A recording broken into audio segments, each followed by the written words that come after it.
What's going on, YouTube? It's your boy Don So Chill, and I'm back at y'all with another reaction video. And today I'm going to be reacting to Kirk Franklin.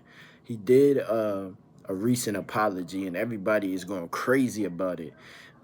And I've watched it, and I've had some thoughts on it because it's very controversial, and I really don't think it's sincere, in my opinion. So I want to react to this video with you guys and let you guys know what I feel and what I think on it.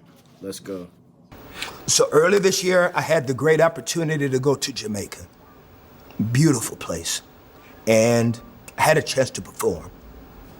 Watch.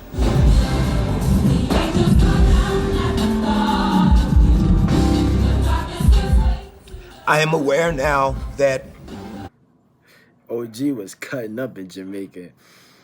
I mean, Jamaica is a beautiful place. Like, a lot of people, I know a lot of Jamaicans, and I know it's a hot place.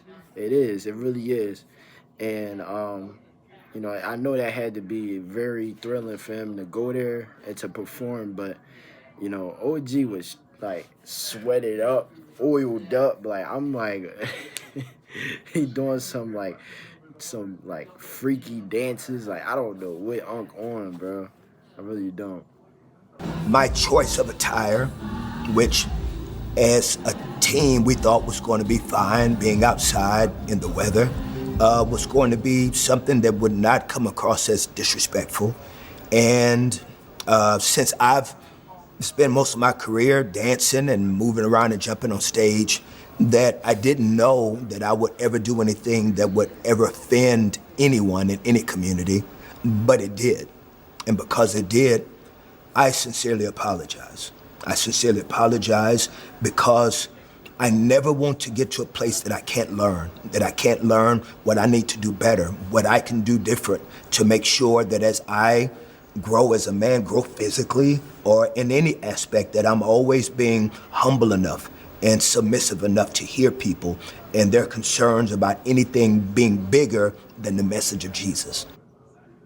Okay, so he come across as humble, you know, acknowledging his wrongs, saying like he didn't mean to be disrespectful because I mean his target audience, you know, everybody knows Kirk Franklin from the gospel industry, and we come up in the age. I came up in the age where gospel was becoming more like R&B.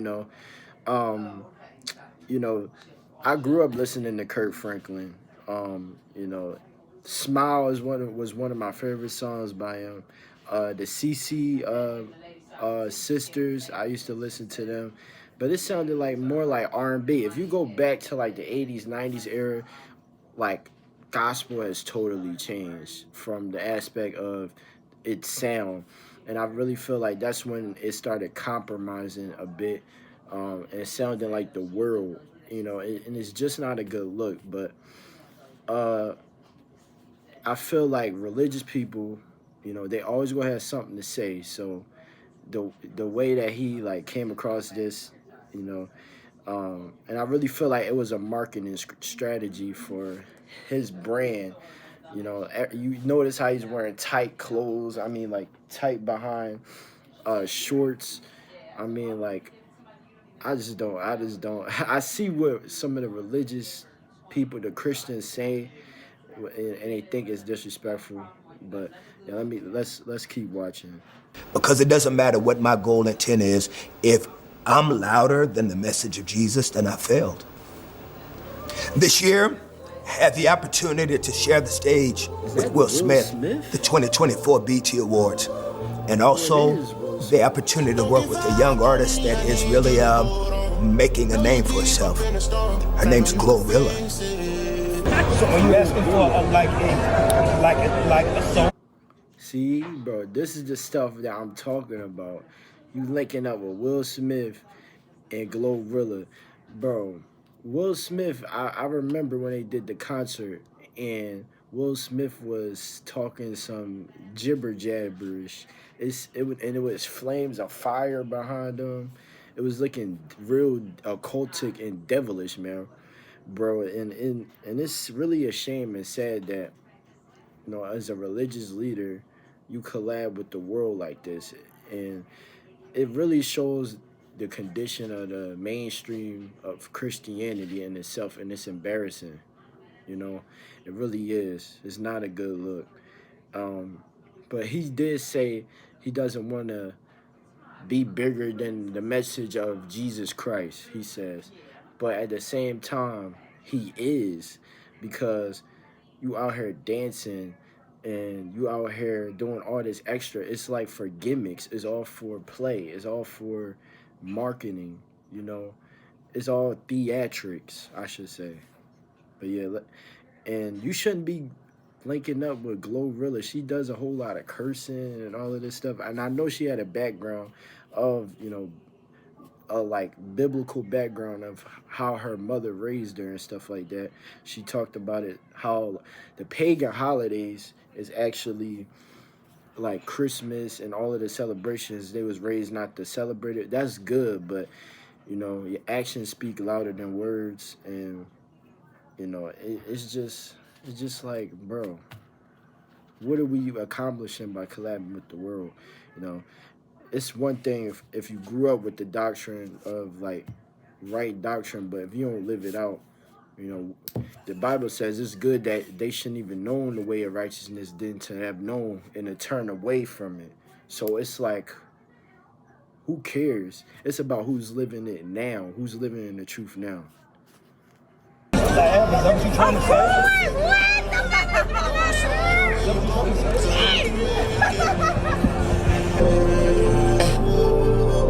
You could get down on the road and you feeling all alone. Don't lose sight of where you're going, cause I know you can make it. There were a lot of questions and controversy about the Will Smith performance this year at the BET Awards, and what the fire and the messaging and what it meant subliminally.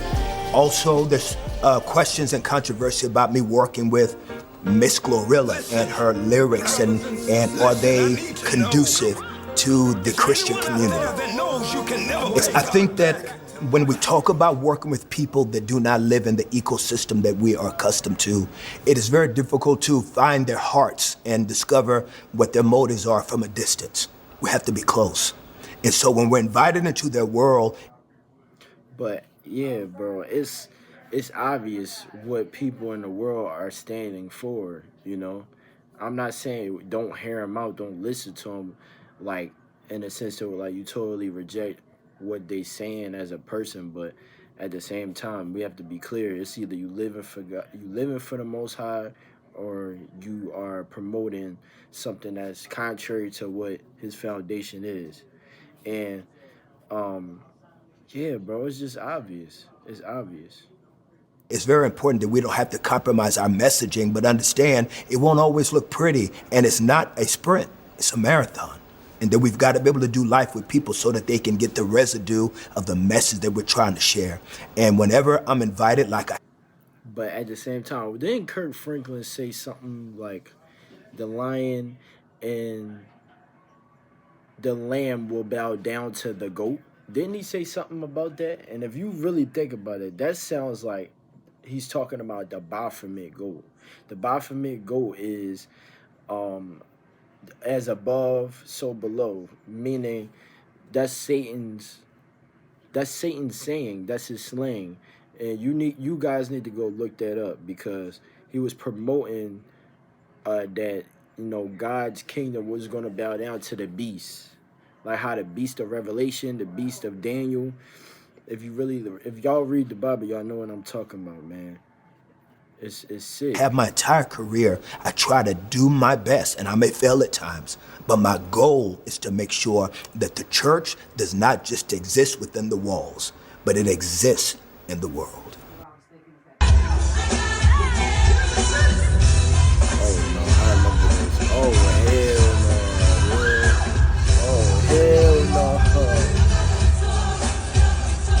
hell no. No. All right, so I'm gonna say. No, before you even say anything, bro, there's no excuse with this. I don't care, bro.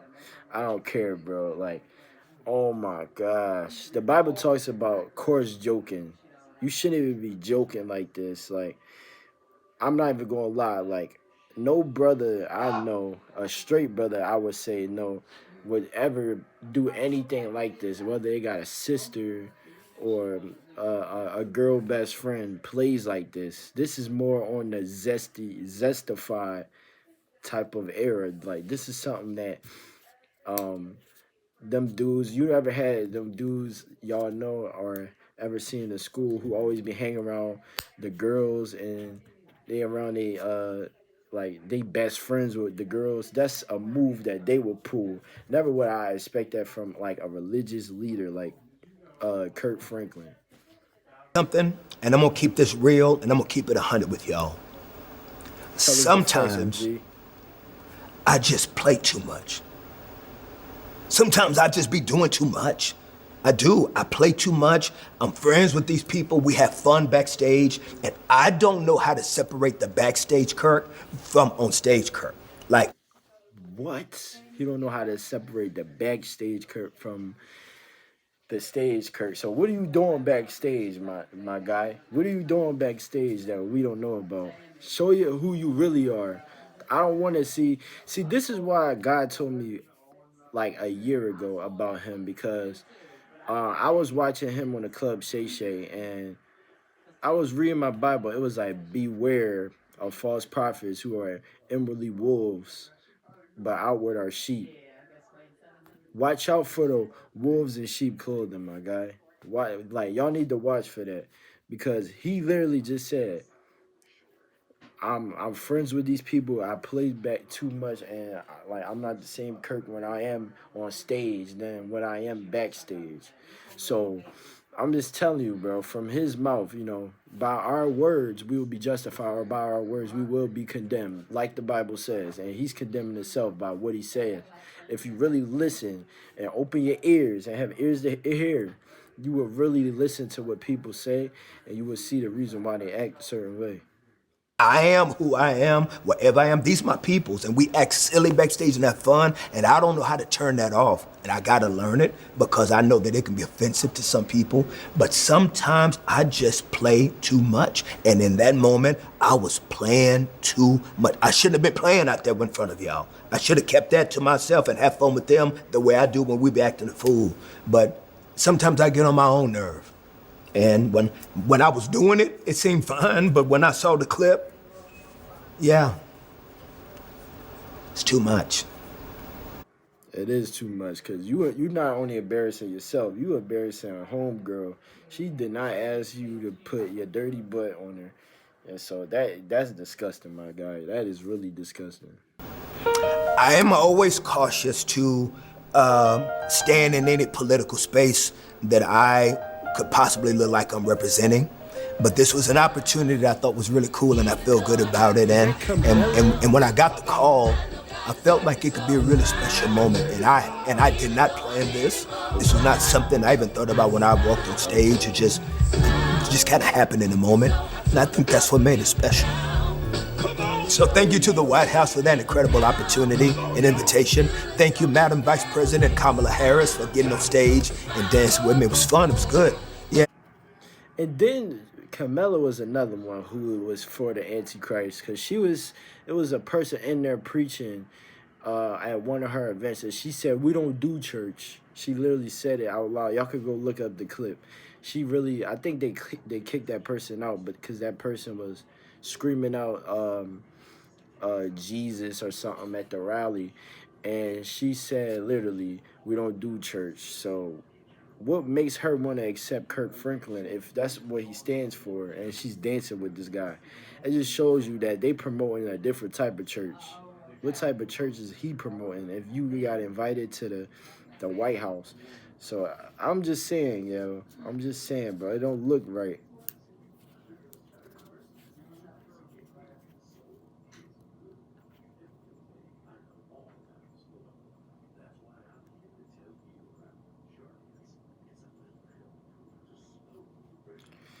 Okay, that's gonna be the end of the video. Final thoughts on it was, yo, like, come on, Kurt. Come on, Kurt. It's not looking good, man.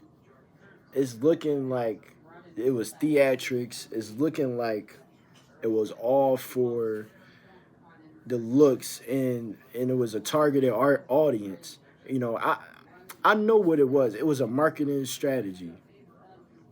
Because no offense to my Jamaican culture, but you know how Jamaicans are. Like, they're lively, they get lit. They get lit for God, for one. They get lit for every celebration and turn up.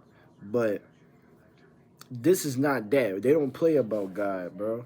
I don't know if he thought that because he was gonna be sweating and doing all this dancing and stuff that they was gonna be getting extra. They was gonna be putting Diddy oil on them or something like. Man, it just looked like it was all for performance. It wasn't about pure intentions at the end of the day, you know. Um, like he's saying one thing. It's good that he's acknowledging. I give him the benefit of the doubt that he's acknowledging his faults, because usually he overlooks it. But I really feel like because he built this foundation upon church, um, upon church culture, he has to still appeal to them while still promoting the world, just in case his following goes down the ditch. Because at the end of the day, religious people always going to remember how he started. He started off as somebody on fire for God, making songs about God, um, to now being half dressed and being seductive on stage. See, seduction is not just with women; it's with men too. Men who wearing tight, um, long suits and tight shirts, trying to show off their muscle, trying to show off stuff um, to the crowd or to whoever you trying to stand up. If you somebody like Kurt, you might be doing it for men. Who knows? You might be doing it for women too. You know, who knows what his orientation is? I don't know, but yeah, man. This is it for the video. Tell me what you guys think in the comment section. This was my thoughts on it, and I pray y'all have a good rest of y'all night and a good rest of y'all day, whatever time y'all watching. Yeah, goodbye.